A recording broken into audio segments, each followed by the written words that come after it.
Kemunculan konsep dunia global tanpa sempadan menyaksikan permulaan campur tangan asing dalam urusan sesebuah negara oleh kuasa-kuasa besar.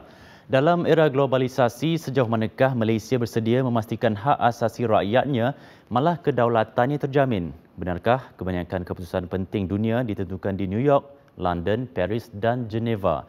Abdullah Abdul Hamid melaporkan dari Geneva, Switzerland.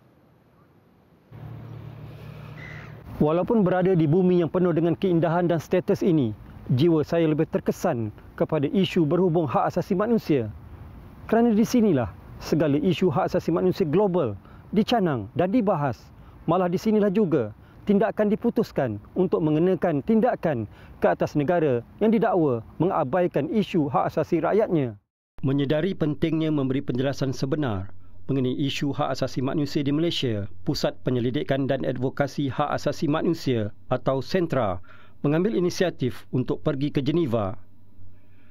6 wakil pertubuhan bukan kerajaan NGO Islam ini menyertai bengkel latihan pemahaman hak asasi ekonomi dan sosial budaya Anjuran Akademi Geneva Pertubuhan Bangsa-Bangsa Bersatu PBB. Pembabitan wakil Malaysia dalam sesi latihan yang diadakan dari 17 hingga 21 November lalu dilihat penting dalam menyampaikan maklumat tepat mengenai isu masyarakat Islam dan hak asasi di Malaysia.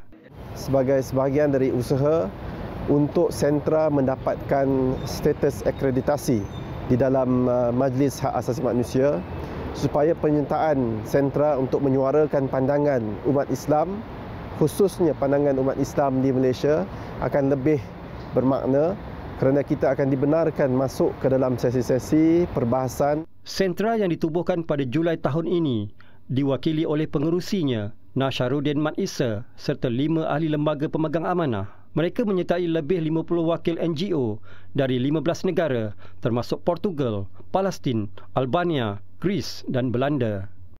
Alhamdulillah dalam kehadiran kita ke Geneva pada kali ini, kita telah membina, selain daripada mendapat latihan, kita telah membina rangkaian yang agak luas bersama dengan NGO antarabangsa yang turut hadir dalam sesi latihan ini.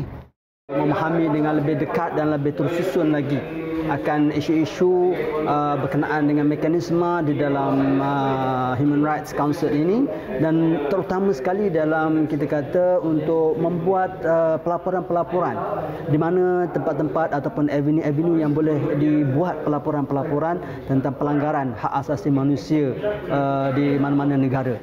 Usaha sentra membuktikan Malaysia sentiasa komited melindungi hak asasi manusia rakyatnya tanpa mengira kaum dan latar belakang seperti yang termaktub dalam Perlembagaan Persekutuan. Kita nak memastikan bahawa pandangan-pandangan tepat tentang kedudukan hak asasi manusia di Malaysia itu dapat dinyatakan dengan benar, dengan jelas kepada pihak Majlis Hak Asasi Manusia di Geneva dan juga kepada NGO antarabangsa. Inisiatif sentra sekurang-kurangnya dapat membuka mata kuasa-kuasa besar mengenai keazaman dan usaha Malaysia untuk memberikan hak asasi manusia kepada rakyatnya secara adil dan saksama. Laporan Abdullah Abdul Hamid dari Geneva, Switzerland untuk TV Al Hijrah.